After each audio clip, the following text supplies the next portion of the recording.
Today's topic is on my mind because I am living it. The feeling of being behind in life and not having things figured out yet to the extent that you were hoping. I am 28 and I live in London, and I started off my adulthood with a very conventional and very clear and kind of, proven path of studying economics and politics at university.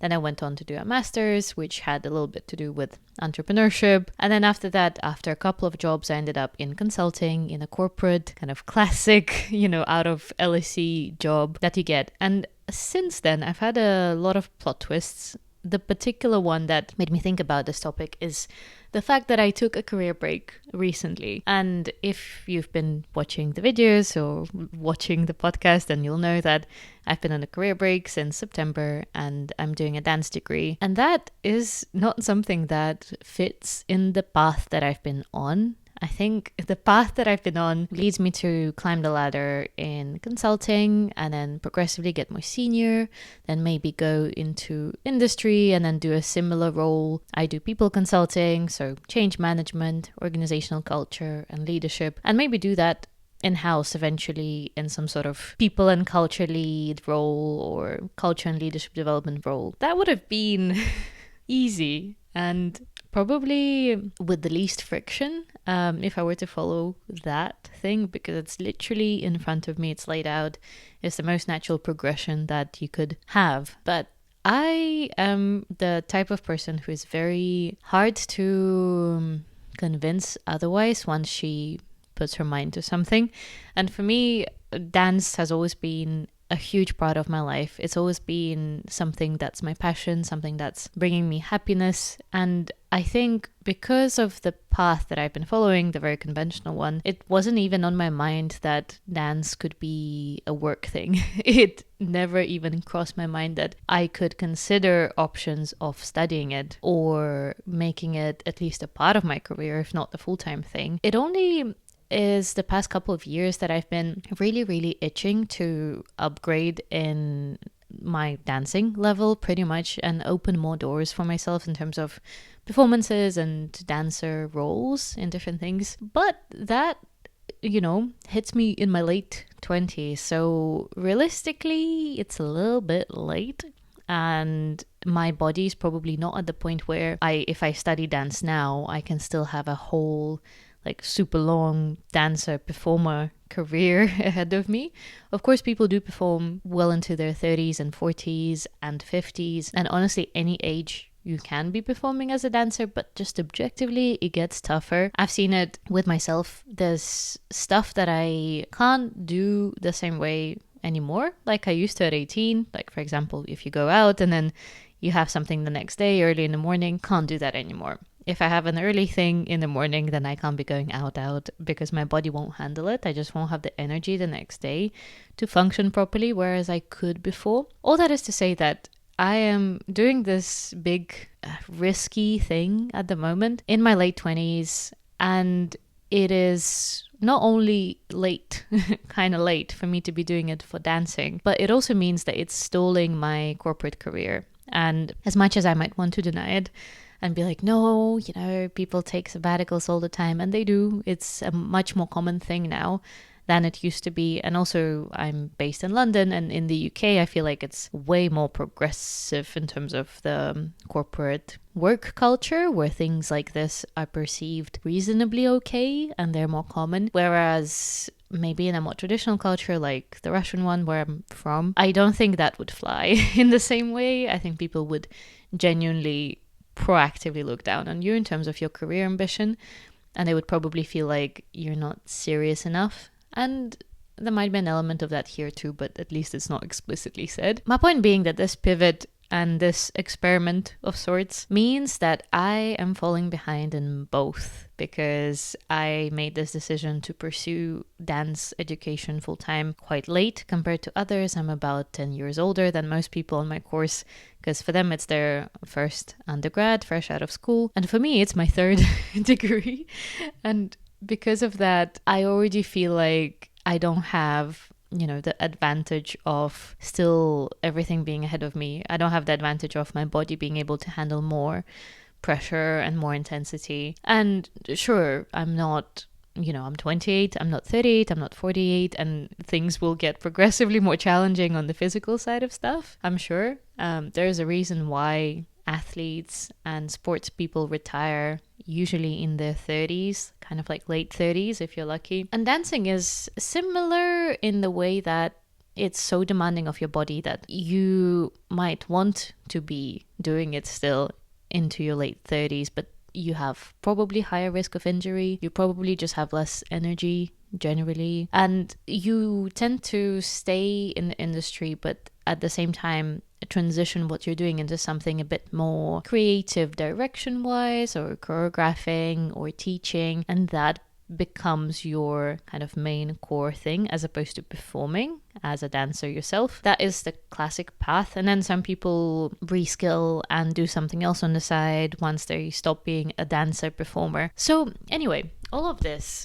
is to say that I've been battling with a bit of that feeling of, damn, I feel a bit behind in doing dance professionally and getting this education. I wish I got it much earlier, but back then, first of all, it wasn't really an option in my mind. But secondly, I don't know what that would have meant for my career, because dance genuinely is a very tough industry to make full-time living in. And I have huge admiration for the people who do, but it is very, very tough, because arts in general and all of those entertainment industries that are so loved and so, I don't know, like valuable in giving people joy in life and those experiences in life, they're really, really undervalued in the market. And because of that, it's very hard to make a living that would be sufficient for London and for maybe the standard of life that you want to have. And because of it, I don't know what my career would have looked like if I genuinely was considering something like this for a full-time gig. And I also feel behind in my corporate career, because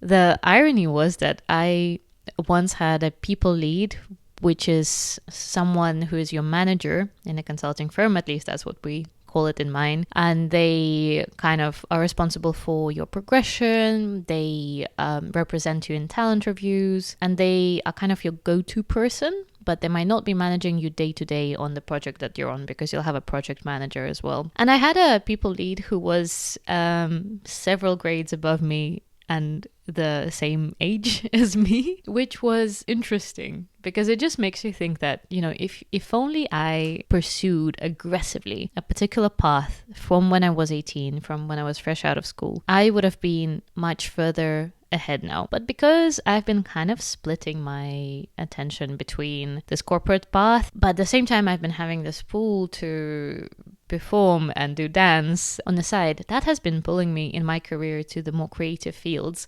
And I've had 2 jobs that were kind of in the creative fields, at least one of them definitely, one of them kind of adjacently. And I never was in my career, even now, completely set on one or the other. And I think because of that, I've been slower in both. And that's just the reality, that if you split your focus, then you'll progress more slowly. But the reason that I wanted to record this video is to kind of talk about the possibility that, yes, you probably might be behind in life on things. I think it would have been so much nicer if I had one clear passion. That meant that people write it in their personal statements when they apply to uni, and they just say that ever since I was 3 years old, I knew that I wanted to be a doctor. I really, really wish I was one of those people, and I just had it in my mind set that this is my calling, and then I dedicate time to studying it, I dedicate time to finding a job in it,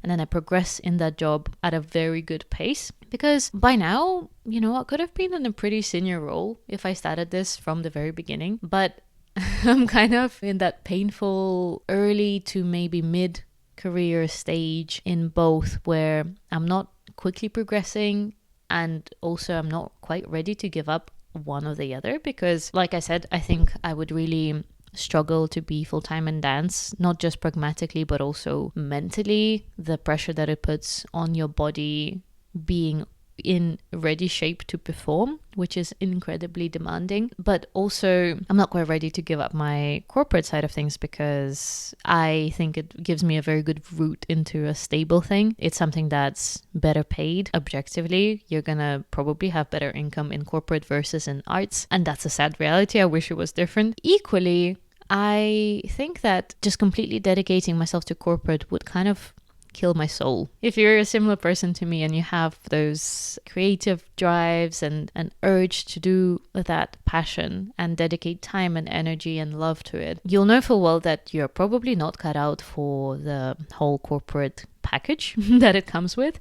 which is the corporate politics, and it's the constant race to be promoted and the talent reviews being absolutely brutal and things being rewarded that don't necessarily reflect the quality of the work you've been doing. And of course, those elements exist outside of corporate too. I think they're just they're part of kind of the human stuff that we have to deal with, that humans are just sometimes creating systems where the thing that gets rewarded doesn't necessarily feel fair to you. It's also a byproduct of the fact that we all have different values. And because we have different values, to some people, a behavior might be way more valuable than to you, and you might see it as something negative. It's just a reality of many people interacting with each other and having different views and having to collaborate despite those differences. But anyway, I've always had the feeling that I don't think I'll be happy if I dedicate my entire life to climbing the corporate ladder. And again, I kind of wish I was that person. I think if I was that person, I would have no,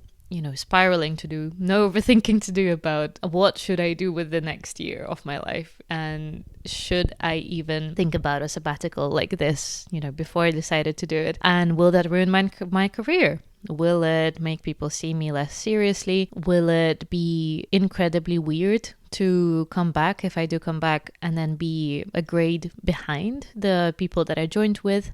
Because by that time they would have built up their promotion case and gotten it, and then I would be starting from scratch in the grade that I'm in. And it takes a while to actually get back into the flow of things, back into the networking, and for people to remember that you exist and then know that you're back and know that you're being active again and doing all the things. You're kind of having to start that grade from scratch in terms of building up your case for getting promoted. If I was the person to enjoy corporate, and I've seen people who do, they genuinely thrive in consulting. It's not all bad or like all wrong and toxic. I think it just suits a particular personality that I am not. I don't have that personality. But there are people who thrive there. And I think for them, the path is just so much easier. We sometimes try and kind of be, positively affirming of the choice to explore two things or juggle different career paths or take time to figure out what you want to do. And we're like, no, this is completely great. You're not behind at all. Like, you're at just exactly the right pace for you. I am kind of of the opinion that, well, maybe you are behind. Maybe I am behind. And what now? I think what now is that being behind might be worth it. Doesn't mean that you're not. We don't have to be pretending like it's completely normal to be torn between two completely different paths at 28 and completely stalling your corporate career and also starting to do this dance thing when you're 10 years older than most people starting it. Like,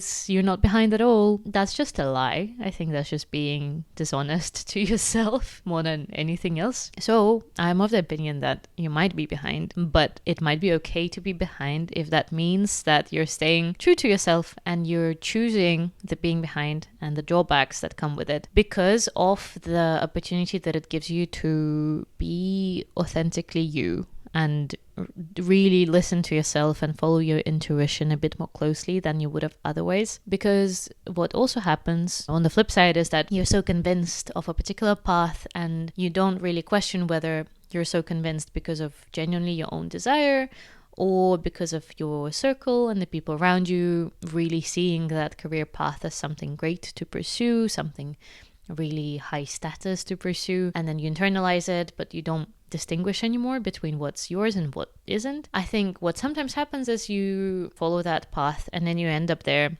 And then you realize that, you know what, this is not quite the dream that I imagined. I think very few people can say that, oh, I had this dream job, I got to that dream job and the day to day was as dreamy as I'd imagined. You probably have never heard of that because I think every job has the boring stuff, it has the annoying stuff, it has the stuff that requires all the self-discipline of you to actually keep going. But then there might be meaningful bits, there might be enjoyable bits, and hopefully the proportion of those outweighs the negative ones. But no one ever gets faced with the reality of a job and thinks, man, like all of this is exactly as I'd imagined. Because until you get there, you don't really know what you're going to feel like. And because of it, there are people who follow this very clear, very conventional path for a while, and then they get to, say, like 30 or 35, and they realize that, maybe I have just blindly followed a thing without ever questioning whether that's truly, truly me or actually fulfilling. And then they have the little career crisis, kind of like I'm having, but just later, later and after a more well-defined, clear path that they followed. So my thinking is that, yeah, I probably am a little bit behind, and it's annoying to me because I am quite ambitious. I have high standards for myself, and when I feel behind, I really, really hate it. It doesn't make me feel good. But would I rather this or be in a thing that kind of quietly just puts me into a shell, into a box, and then slowly takes the spark out of me? No, I would rather keep doing this and figuring things out and trying it, trusting that the path will appear. But it does take a lot of kind of mental work and reminding myself to keep that belief feel real inside of me, because I need to be very cautious to not fall into the whole skepticism thing, which we talked about. If you are curious to hear about this more, listen to the Are You Letting Yourself Thrive episode, because that's where I talk about the whole mind game of, do you actually believe in yourself? Do you actually feel like you can achieve the stuff that you want to achieve? But when I managed to convince myself that, no, trust the process, trust yourself, trust the process, trust life, and the fact that things will appear eventually, it's just a matter of starting the journey without having full information of where the path is going. It's kind of like you don't actually see the map until you're halfway through, and then the next little bit appears. I think it is like that because honestly, when I look back on my life and the different journeys that I've been on, the journey of dance, the journey of career, the journey of relationships, the journey of friendships, in the moment, sometimes you're in a little patch of land where something really, really sucks, and then you're having a very bad experience, or you're really uncertain, you're really unsure of yourself. But when 10 years pass and then you look back and you can actually connect the dots way more clearly, being like, you know what, I've made it a very long way in that time. I just at the time couldn't see where things were leading me. And it's always in retrospect that you can actually see that the journey makes sense. Maybe there's an element of like us humans just like to make sense of things. So when we look back, we really, like, our brains want to connect the dots and explain that, oh, you know, the butterfly effect. If I didn't do that little thing back in 2015, then I wouldn't be in this job right now. And I can totally see now how one led me to another. Maybe it's just our sense-making brains. I don't know, but also maybe you have to trust the process and follow the path, and then it will appear in front of you. So I think for those of us who are like me, if you're in a similar boat and you're kind of feeling like, damn, I wish I was in a clear, well cut out career path by now, but I'm really not, because that doesn't feel true to me. And I'm really stubborn with trying to find the thing that would feel meaningful and would feel true to me. But it's just not that easy, and it's kind of messy, and it involves being behind on salary, your title at work, on lots of other stuff. Like, it's an endless list of things we might feel behind on. Honestly, like, COVID kind of did a dirty trick on me, because I still feel younger than what I actually am in terms of preparedness and the level of knowing what I'm doing. I'm kind of like, I could be 25 right now. That would feel a bit more accurate. But yeah, and I think the reason that I feel kind of like 25-year-old more than a 28-year-old is because in my mind, at 25, it's okay to still be having those dilemmas and questions and not know about your career stuff. You were early 20s not long ago. And because of that, I think more uncertainty feels okay and socially acceptable. Whereas at 28, what I'm thinking of is I'm approaching 30. That's the way that I'm seeing it. And I really feel underprepared, completely underprepared for being 30 in terms of the social expectation of what comes with that, like the level of clarity, the level of definition to your path, and not having a clear defined career path at 30 to me would feel like failure because it is seen as that in society. And battling with that feels quite tricky because I think if I see people have that passion to figure stuff out, have the drive to be working hard, whatever they're doing, as long as you're working hard and you're really putting a lot of effort into something and a lot of thought, sometimes it just takes time for things to work. When I see someone who's really hustling and really trying to make something work, whatever age they are, I have a lot of respect for that because I think that's literally what it takes. It's hard work for long enough.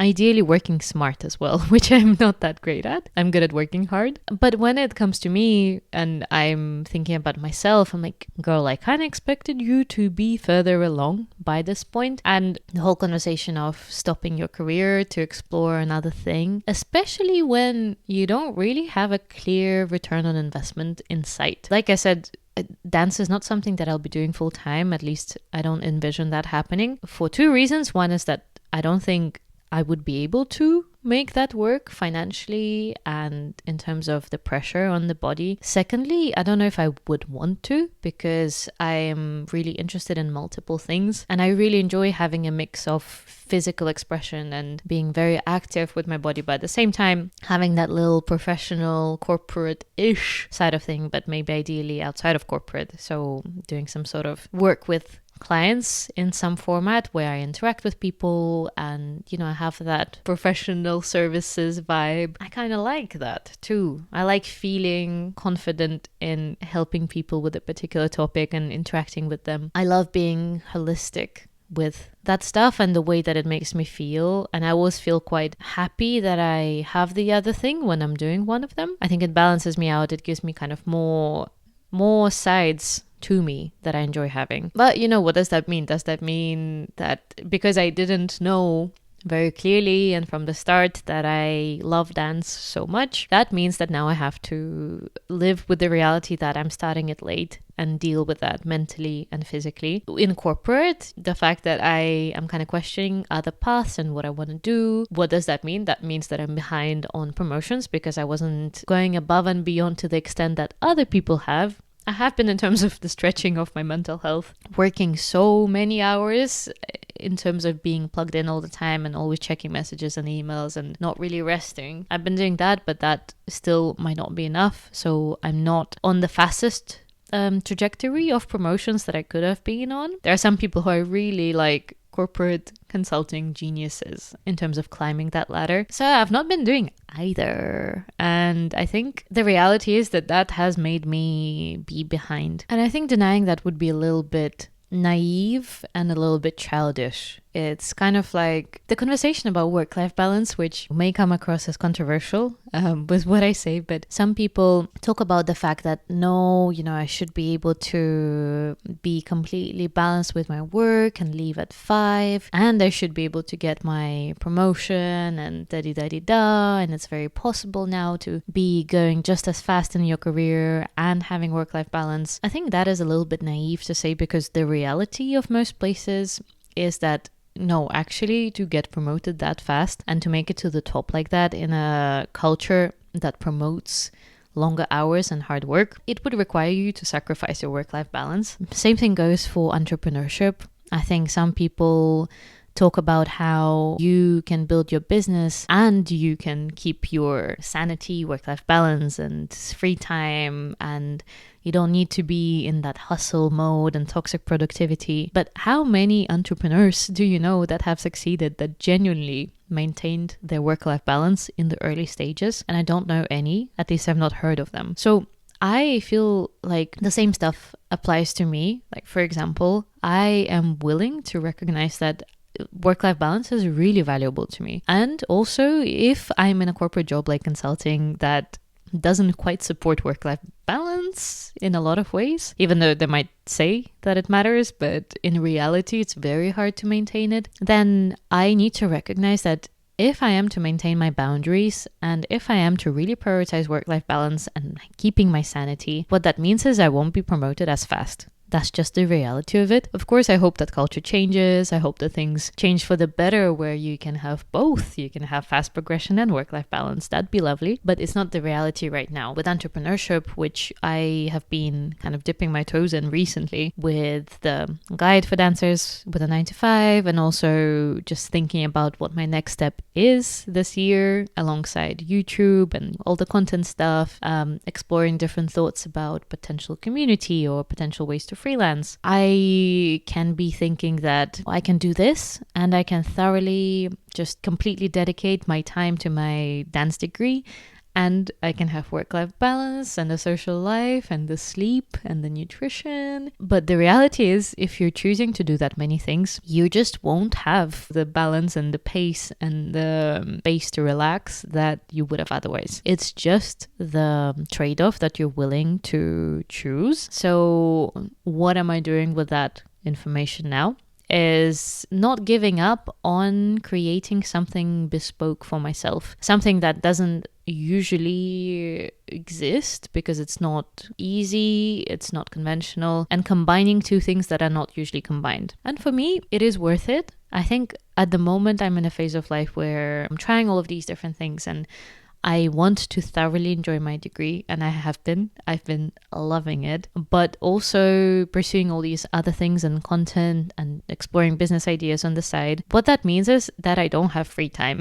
I almost don't have free time because my free time is dedicated to either catching up with friends, which I try and maintain because it makes me so happy, or working on my stuff. So there's very rarely an evening where I fully just have nothing to do and I can allow myself to just depressurize and do whatever I want. Anytime that I have free time, I think about my to-do list and content and planning things. But that's the trade-off that I'm willing to make. But I think to think that you won't have to sacrifice or pay a price is a little silly. That's why I feel like in the argument of, oh, you're not behind, like this and that person made a career switch in their 50s and look how successful they are. I think it's just naive to think that you're sacrificing these things like fast progression and like increasing your salary with every step and building a network in one particular thing, and you're not behind. Like, yeah, you kind of are. But what if being behind is okay because you're actively choosing to in favor of another thing that's very valuable to you, like staying true to yourself? That's why I wanted to talk about it. I would be curious to hear if you feel behind and what you feel behind on in particular. Is it the house? Is it the kids? Is it the career stuff? Is it anything else? And I'll see you in the next one. Bye.